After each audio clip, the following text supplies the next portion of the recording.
lockdown, saving lives, but bringing its own huge costs. Out of the year, I think we've got 4 months. It's not enough for us. This would have to be our last lockdown. Is the vaccine rollout the beginning of the end? Well, I think we still may have some bumps in the road, but, we've got some tools in the toolkit. Will this lockdown be the last? That's Spotlight tonight, 10:45, BBC One Northern Ireland. And that's after the news. Now on BBC One Northern Ireland with Hugh Edwards in London and Declan Harvey in Belfast. It's 10 o'clock. Tonight at 10, on the eve of the budget, confirmation that the furlough scheme is to be extended to the end of September. This is the budget document for tomorrow. Chancellor is set to pledge more support for jobs and businesses as the COVID restrictions are gradually lifted across the UK. The furlough scheme will be continued until the crisis is over, with workers receiving their 80% of current salary. It was manageable, and like I said, without it, people wouldn't be able to, I definitely wouldn't have been able to pay my bills, and then there's potential for losing your house and getting in a lot of trouble. And the total cost to the taxpayer for all the support schemes is likely to be more than £100 billion. Also tonight, Nicola Sturgeon under increasing pressure as First Minister of Scotland over the way that she handled the allegations of harassment against her predecessor, Alex Salmond. The mass vaccination programme is one reason why the number of COVID deaths in England and Wales has fallen by more than a quarter in a week. We report on China's policy of moving hundreds of thousands of Uyghurs and other minorities to factories often far from home. And the Anfield legend Ian St John, a major force in the rebuilding of Liverpool Football Club, has died at the age of 82. Then in Northern Ireland, ministers published their 5-point plan for the lifting of coronavirus restrictions. But businesses react with disappointment and frustration at the absence of firm dates.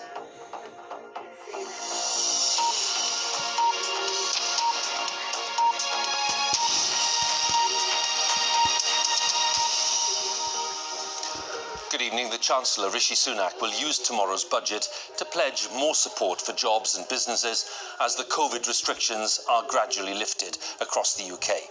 But he'll also warn that the policy of doing whatever it takes will have to come to an end once the crisis is over, because action will then be needed to repair the public finances. Tomorrow he'll announce a continuation of the furlough scheme until the end of September, with workers receiving 80% of their current salary. More than 600,000 people are set to be added to the Self-Employment Income Support Scheme, and the overall support schemes are likely now to cost the taxpayer more than £100 billion. Our economics editor Faisal Islam looks at the furlough extension and other parts of tomorrow's budget. It is incredible to think last year's budget didn't even contain the word furlough, official confirmation of a pandemic coming hours afterwards, rendering most of the numbers obsolete. And yet, even before tomorrow's budget, another lengthy extension confirmed. Hi everybody, I'm David, the head chef of the Porterhouse in Andersley. David in Nottinghamshire has one of 11 million jobs that have been supported so far. Head chef at a restaurant, he's used his time to try to help teach cooking cheaply for families. An extension essential, he says. It's been tough. Like I said, without it, people wouldn't be able to, I definitely wouldn't have been able to pay my bills. And then there's potential for losing your house and getting in a lot of trouble. And mentally as well, it would be really, really tough. So far in this crisis, unemployment has gone up only modestly, but add in those on the furlough scheme and the separate support scheme for the self-employed changes the picture dramatically, showing how the rescues prevented mass unemployment. The extension now is aimed to prevent a rapid rise in unemployment at the end of the scheme. The BBC understands that forecasts for peak joblessness will be revised down tomorrow. So this is the budget document for tomorrow. The Chancellor, Rishi Sunak, Sunak today was putting the final touches to his budget speech, meeting young workers on a video call. He promised to deploy the full fiscal firepower of the Treasury to protect livelihoods, the theme of the Budget Red Book, which will also stretch to a similar extension of the £20 a week universal credit increase and include hundreds of thousands of previously excluded self-employed workers in the support packages. This is another huge intervention worth 10, 15 billion pounds, worthy of a budget in and of itself. The point is to take some of those millions of jobs in effective hibernation and help employers bring them straight back into the workforce while the vaccine helps reopen the economy. After the jabs, the jobs, that at least is the hope. That can't be guaranteed though. The real test of these schemes will be in just how many such jobs, for example at this Essex events company, are switched back on when something like normality returns. They could have done with the certainty earlier, they say. The possibility of going back to work is what people want. I think it maybe is a little bit too late now to be introducing support. It would be lovely, but it would have been lovely for it to happen 6 months, a year ago. The opposition says the moves should have come months ago. The government has found another kitchen sink to throw at preventing a post-pandemic jobs crisis. Faisal Islam, BBC News. Well, let's go live to Westminster then on the eve of the budget and talk to our Deputy Political Editor, Vicky Young. Faisal took us through some of those figures there, Vicky, including that figure of more than £100 billion for all of these support schemes. What are the political calculations the Chancellor will be making tomorrow? Well, it's incredible, isn't it? Almost a year on that the economy is still needing so much emergency support, and that crisis part of this, if you like, is still an important part of tomorrow. There's also the Chancellor laying out a longer-term vision for the economy and how it might operate. And then there's the politically probably much trickier part, because Rishi Sunak has said that he's going to be honest about difficult decisions ahead. Now, the question is beyond the language telling us all that these bills do need to be paid at some point. How much detail will there actually be? Because, of course, what he's trying to do is do enough to reassure those Conservatives who think, yes, he does have to start getting a control of borrowing as soon as possible and start doing that right now. And then he's got, of course, lots of his own MPs who quite like the extra spending and support there's been for their communities and want it to go on beyond the autumn. So that's the balance he's trying to strike. I think there'll be a small step tomorrow towards tax rises, but actually how extensive they're going to be, who ultimately will pay them, well, that's going to be part of the political debate here for many years, not just tomorrow. Vicky, many thanks. Vicky Young there for us with the latest thoughts on tomorrow's budget. Now, the First Minister of Scotland, Nicola Sturgeon, is under mounting pressure tonight following the latest revelations about the Scottish Government's handling of allegations of harassment which were made against Alex Salmond, the former First Minister. As part of an official inquiry, the Government has published emails showing that it carried on with a legal battle against Mr Salmond, despite the Government's lawyers advising that it was likely to lose. Further evidence from two other witnesses has called into question Nicola Sturgeon's version of events. She's due to face the parliamentary inquiry herself tomorrow. Our Scotland editor Sarah Smith is in Glasgow with the latest tonight. Yeah, and tonight you can really feel the political pressure intensifying on Nicola Sturgeon, as she's now facing direct calls for her resignation from the opposition and facing a vote of no confidence in Parliament. And tomorrow she'll be facing intense questioning in front of the Salmond inquiry about the legal advice the government's released tonight, but also about the numerous other ways Alex Salmond alleges she's breached the ministerial code. These former friends have worked their entire careers for one purpose, Scottish independence. Now their bitter feud could threaten that goal, as Nicola Sturgeon's position as First Minister is now on the line. Scottish Conservatives plan to submit a vote of no confidence in her. Without an SNP majority in Parliament, she cannot be certain to survive that vote. Whilst fighting a court battle with Alex Salmond in 2018, the Scottish Government received legal advice that's been published tonight, and it shows their lawyers were worried. In September, they said, "We think there is a real risk the court may be persuaded by the petitioner's case based on procedural unfairness." In October, "This represents a very real problem indeed. The procedure was not followed." In December, they're saying, Councillor are of the view that the least worst option would be to concede the petition, although the Lord Advocate advised the government to continue the case. And the lawyers are clearly furious when they say, "We have each experienced extreme professional embarrassment as a result of assurances we've been given turning out to be false as a result of the revelation of further documents." The Scottish Government conceded they had acted unlawfully on the 8th of January, and Alex Salmond was paid more than £500,000 in legal costs.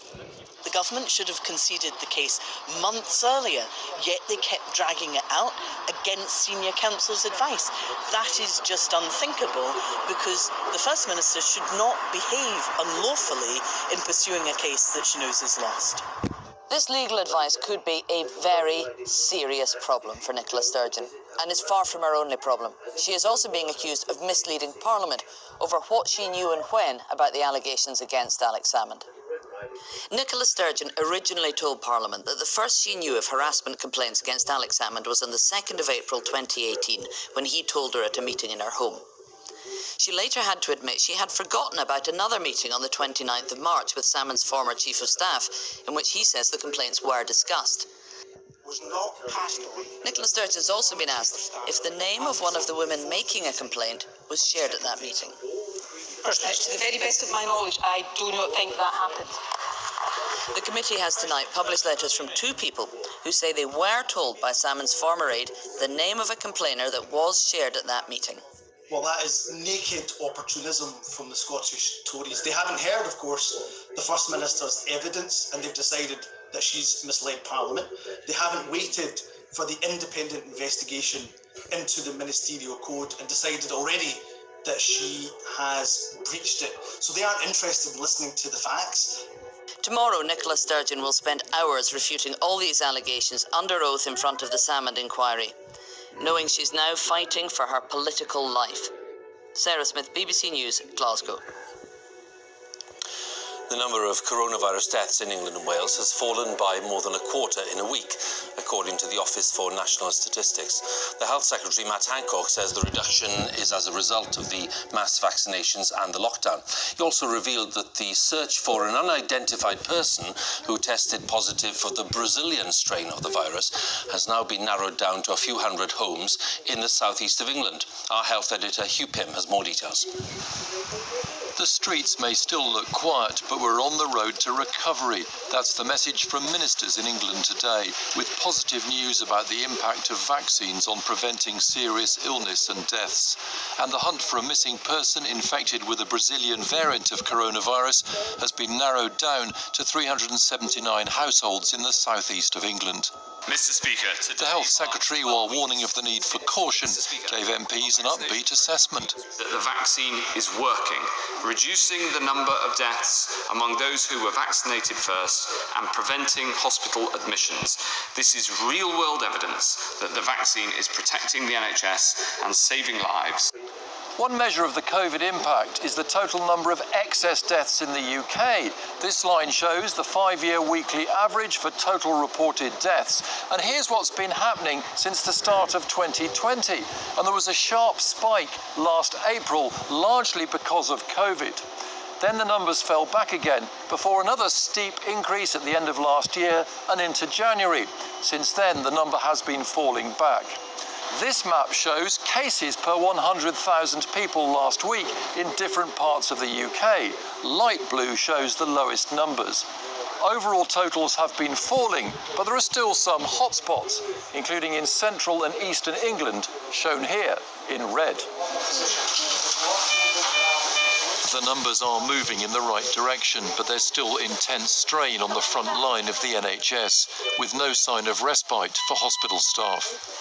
As the cases come down, they're coming down from a really high level, and across our whole membership, we're hearing from NHS leaders that COVID-19 remains a major pressure. Russell is normally fit and active, but he's recovering from COVID at home after leaving hospital last week. It's like drowning. It's horrible. He'd been in a ward where others did not pull through. His message is, don't think COVID has gone away. It's so serious. And I've seen people pass by and it's not very nice. People might think that I'm immune from it or they're scared of the vaccine. Oh, I wish I got the vaccine in me. It's a reminder that the vaccination programme has a way to go and that people are still getting very sick with COVID. But the overall picture is looking brighter than it was. Hugh Pym, BBC News. So let's have a look then at the official figures in this pandemic.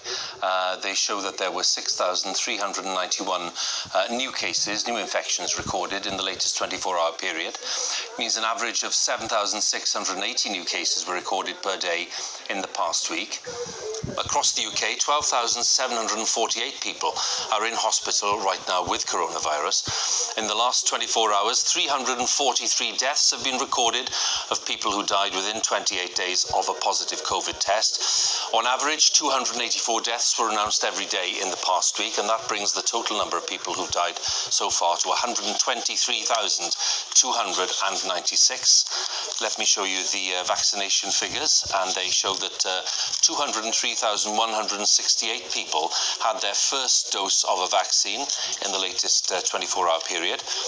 It means that in total, nearly 20.5 million people have now had their first vaccination. Now, a five-step plan for easing Northern Ireland out of lockdown has been agreed by the executive at Stormont. It says the plan is careful, cautious and hopeful, but it doesn't actually specify any timetable for easing the lockdown. Our Ireland correspondent Emma Vardy explains more. Fancy a cocktail? No night out though. Takeaways at this once lively pub in East Belfast have been keeping a bit of business ticking over during the doldrums of lockdown. Pubs that only serve drinks will reopen in stage 4 of the executive's plan, but when that will arrive isn't clear. We're still in the dark. We've been closed for 7 months last year. We're now closed for 3 months at least this year. What were you hoping for? I wanted to be open on the 1st of April or the 12th of April or by the 29th of April, but we wanted some clear indication on a date. How quickly Northern Ireland moves through the 5 stages of its plan, how quickly places like this can open again, will all be dictated by key health figures such as the R number, hospitalisations and the number of people who've had the vaccine. By not including dates, ministers have left themselves room to go more cautiously if cases were to rise again. But for many, that's the biggest source of frustration. We will not be driven by hard dates. We recognise that everyone will be looking for certainty, but we do not want to set potentially unachievable dates that will only disappoint. Places that don't sell alcohol, like this bakery and cafe on the north coast, will get to open earlier in stage 2. We've really felt a social responsibility here, especially in a sort of small town. We don't want to open unless it's totally safe to do so. While school pupils in England can return on Monday, in Northern Ireland it's only some in primary and those taking exams, with most staying home till after Easter. I think we have traditionally been more cautious. We have also had probably more time to think and learn from the mistakes that have perhaps been made in other jurisdictions. The effect of lifting restrictions will be measured constantly and will be reviewed every 4 weeks. We will begin to taste freedom, but it will only come gradually, so don't put that big night out in your diary just yet. Emma Vardy, BBC News, Belfast. A BBC investigation has found evidence that China's policy of transferring hundreds of thousands of Uyghurs and other ethnic minorities from northwest Xinjiang to factory jobs often far from home is being used as a method of uprooting and assimilating the population. It's also uncovered possible connections between these workers and some major international brands. China says that transferring workers away from the region is a way of tackling rural poverty and unemployment. Our China correspondent John Sudworth has this report. At this factory, the Uyghur workers are clearly visible, more than 2,000 miles from home, brought all the way to central China by a massive relocation scheme. Now the BBC has found compelling evidence of how it works. In this Xinjiang village, the authorities need 100 people to send to jobs on the other side of the country. They set up a stall, but this 2017 state media report shows no one's interested. So they go house to house. If you stay here, this official says, you'll be married soon and never be able to leave. Will you go, he asks. No, she says. But with a mixture of propaganda and heavy persuasion, the young woman eventually agrees. I'll go if others go, she says. The BBC has new evidence that this separation from family and culture is, in part at least, precisely the point. A Chinese study produced for senior officials says labour transfers help assimilate Uyghur minorities, transform their thinking and reduce Uyghur population density. The study was posted online in error. Some of Xinjiang's mainly Muslim minorities are sent first to the giant re-education camps where China says it's fighting extremism, then to the factories. Very few have managed to leave China after their release. There were 200 workers in the factory. We sold children's clothes and we are obliged to sing the Chinese national anthem. They said, the faster you work, the faster we'll let you go. But most of those transferred to work have not been in the camps and are sent direct from poor villages. The study also outlines how they are transported in groups, accompanied by security guards, and put through political indoctrination. This is just an unprecedented authoritative source written by really leading academics and former government officials with unprecedented high-level access in Xinjiang itself. That drives home the implications of what is going on here. There are higher goals of manipulating population density and demographics that, in my opinion, are very concerning, and they really point us towards crimes against humanity. We found products that may contain yarn from this company on sale on Amazon in the UK. The factory says it no longer employs Uyghurs, and Amazon told us it doesn't tolerate forced labour. And this factory makes plastic mouldings for some major international brands. So we've spoken to one worker here who has confirmed that as many as a few hundred Uyghurs are employed in this factory. But unlike the Chinese staff, they are unable to leave the factory premises. In a statement, the Chinese government said the study seen by the BBC reflects only the author's personal view, and much of its contents are not in line with the facts. But in large part it echoes government thinking. Some Uyghurs, it concludes, are unwilling to leave their homes, a problem that should be tackled with strong guidance and persistent measures. John Sudworth, BBC News, Beijing. Now, last night we brought you the story of 9-year-old Ahmed in the southern city of Taiz in Yemen, who attends school with lots of his friends close to the front line of the fighting in the civil war there. And millions of children are also set to suffer acute malnutrition, according to aid workers. The UK government is planning to reduce its aid on spending and cutting its donation to Yemen by around a half. Our international correspondent, Orla Gearin, has the story.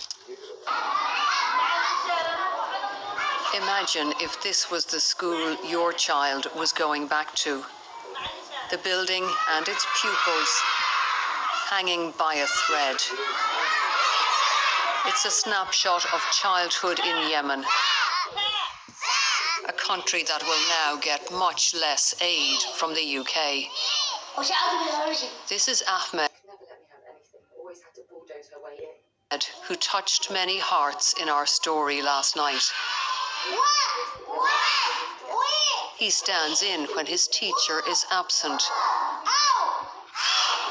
He's 9 and was born blind. He's a beacon of hope and resilience.